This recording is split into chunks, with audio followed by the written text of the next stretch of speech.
Nature et bien-être, aujourd'hui, ça parle de criminalité phonique. C'est un problème environnemental d'ailleurs.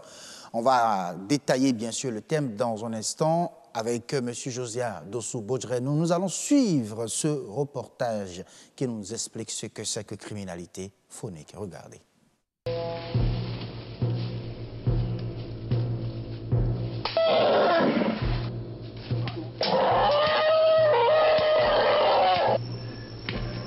Depuis un certain temps, les éléphants sont massacrés en Afrique à cause de leur ivoire.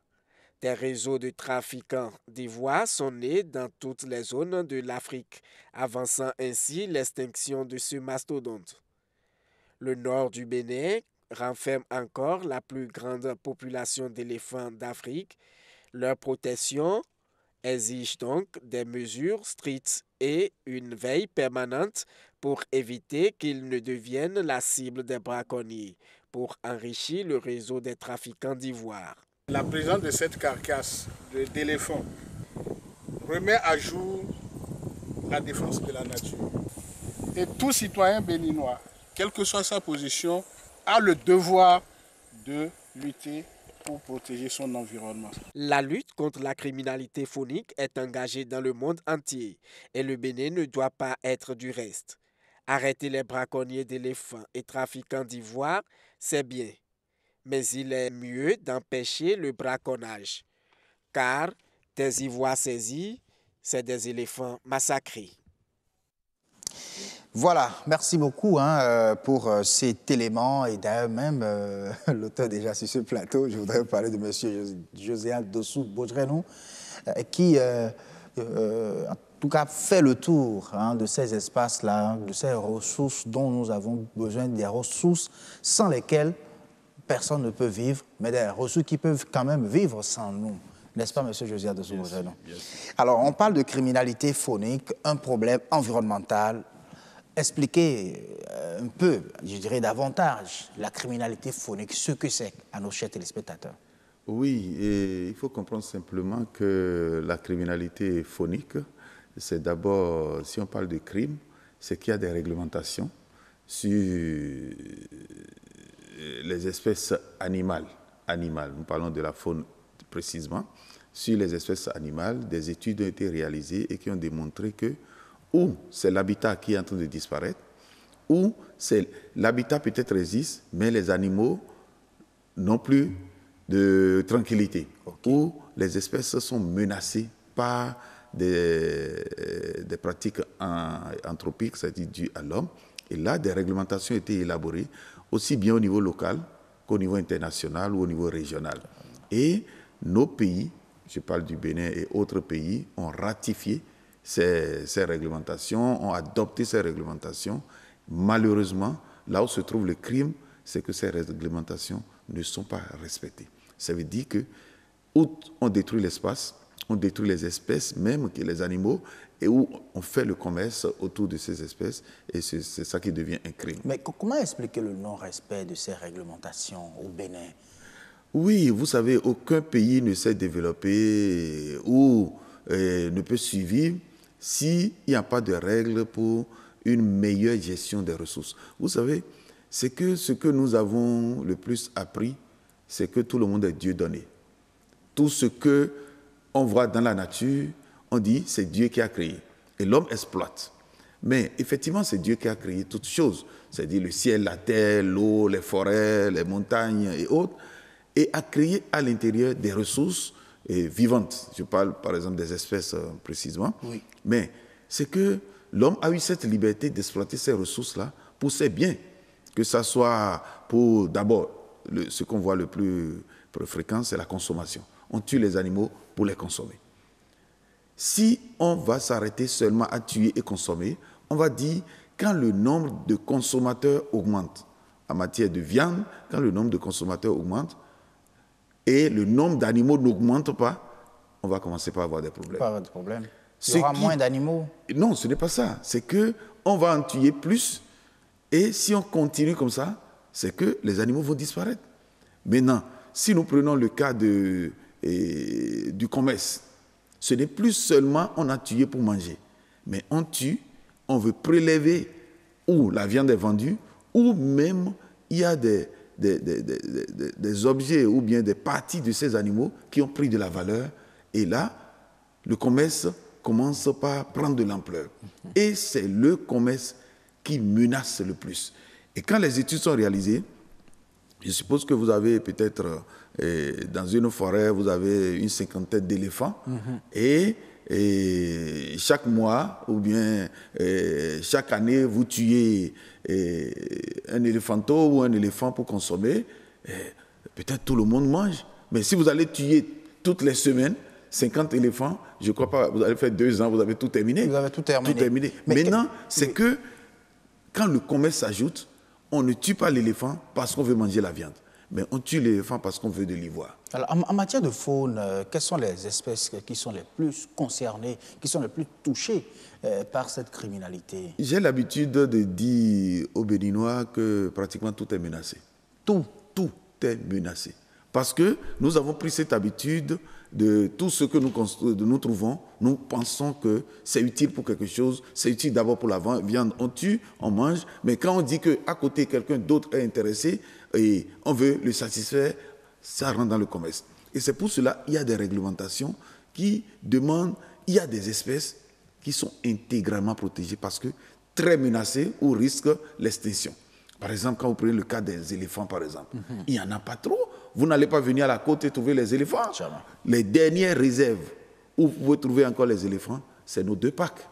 Si nous prenons le cas du Bénin. Quand on parle de lion, c'est dans le nord profond qu'on trouve le lion. On trouve des hippopotames. Encore que dans le Mono, on a quelques hippos encore. Oui. Mais est-ce que vous savez que l'hippopotame a disparu du fleuve Ouémé? Où l'hippopotame était dans le fleuve. Jusqu'à il y a 15 ans, 20 ans, il y a encore l'hippopotame. Et quand vous allez dans le Ouémé, on vous dit Degbo Bahon. Oui. C'est l'hippopotame. Et le nom qu'on lui donne localement, c'est un nom agressif. On dit que l'hippopotame, c'est lui qui fait renverser les barques. Et pour cela, les gens se sont organisés pour les faire disparaître parce que ça constituait pour eux une menace. Mais quand vous allez à la côte, les tortues marines, par exemple, ont besoin de venir sur la plage pour pondre les œufs. Mais les tortues n'ont pas de défense. Mais les gens, systématiquement, tuent toutes les tortues qui viennent sur la plage et consomment.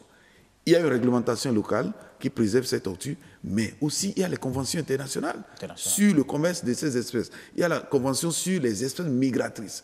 Ça veut dire que c'est des espèces qui font de grandes distances à cause de leur biologie. Ces espèces spécifiquement sont préservées par une convention. Maintenant, quand vous prenez la convention sur le commerce, il y a des espèces, parce qu'on a vu qu'à ce rythme, ça risque de disparaître. Et pour ne pas faire disparaître, ces mesures-là sont prises. Mais malheureusement, c'est que l'homme ne tient pas compte. Et je crois qu'il faut féliciter BB24. L'opportunité que vous donnez, c'est surtout pour sensibiliser les gens. Ce n'est pas qu'on interdit de toucher, mais il y a des règles. Si vous voulez, par exemple, faire le commerce de telle espèce, vous devez vous rapprocher des forestiers. Très bien. Faire le nécessaire. Ce n'est pas une question de tasse. C'est qu'on peut vous dire, ça vous pouvez faire, ça vous ne devez pas faire. Peut-être on suppose que vous ne connaissez pas, mais si vous ne prenez pas les mesures pour vous renseigner, c'est que en matière de criminalité faunique aujourd'hui, tous les pays sont vraiment braqués. Alors, parce qu'on risque de tout perdre si on ne fait rien. Oui, nous disons que c'est un problème environnemental, la criminalité faunique. À quoi cela se justifie-t-il?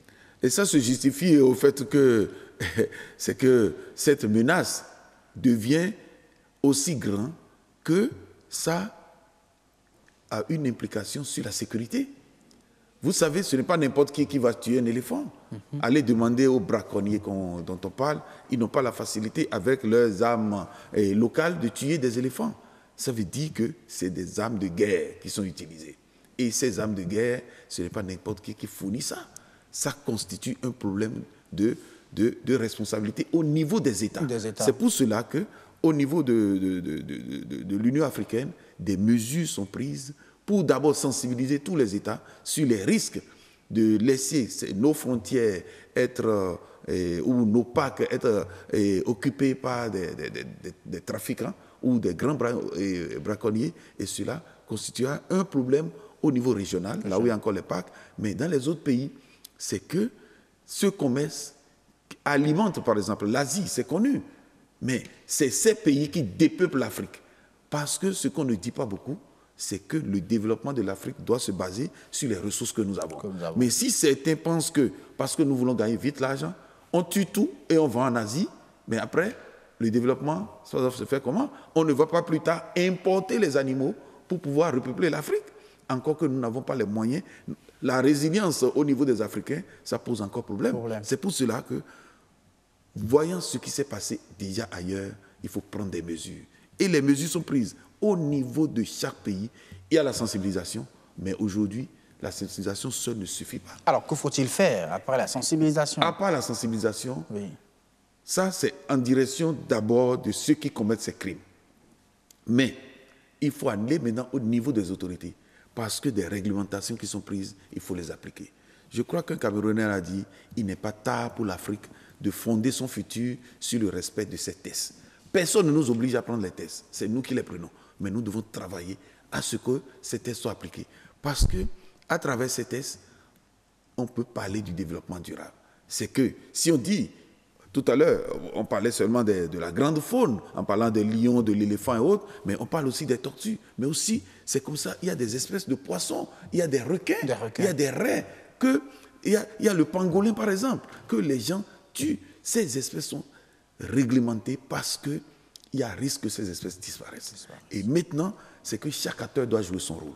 Au niveau du Bénin par exemple, quand nous prenons la lutte contre la criminalité phonique spécifiquement, c'est que le ministère de l'Environnement, le ministère du cadre de vie et du développement durable, à travers le Sénagref et la Direction générale des eaux, forêts et chasses, ces agents assermentés sont chargés de l'application de cette réglementation. Mais ils ne peuvent pas réussir seuls s'ils n'ont pas l'information. C'est comme ça que la société civile accompagne.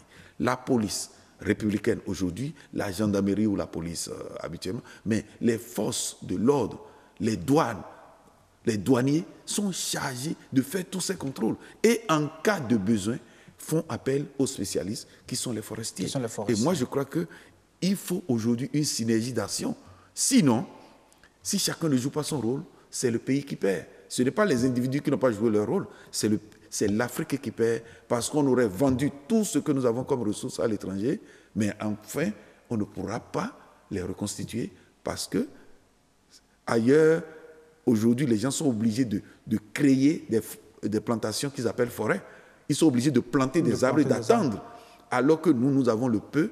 Même si on doit en vendre, c'est qu'on doit vendre devant une planification qui nous permette un développement durable. Au cas contraire, on va tout perdre et demain, on n'aura pas nos yeux pour pleurer. Merci beaucoup à vous, Josiah Dossou-Bodjrenou, directeur de l'ONG Nature Tropicale. C'était un plaisir. En tout cas, j'ai aimé tout le développement que vous avez fait sur ce plateau ce soir pour donc amener les uns et les autres à penser réellement développement, mais développement durable, parce que nous en avons besoin. Je le disais, la nature peut vivre sans les hommes, mais les hommes ne peuvent jamais vivre sans la nature. Et donc, pour cela, ce n'est même pas seulement un problème environnemental, mais c'est un problème planétaire, quand la criminalité phonique en réalité. Merci beaucoup à vous. Merci, à très bientôt.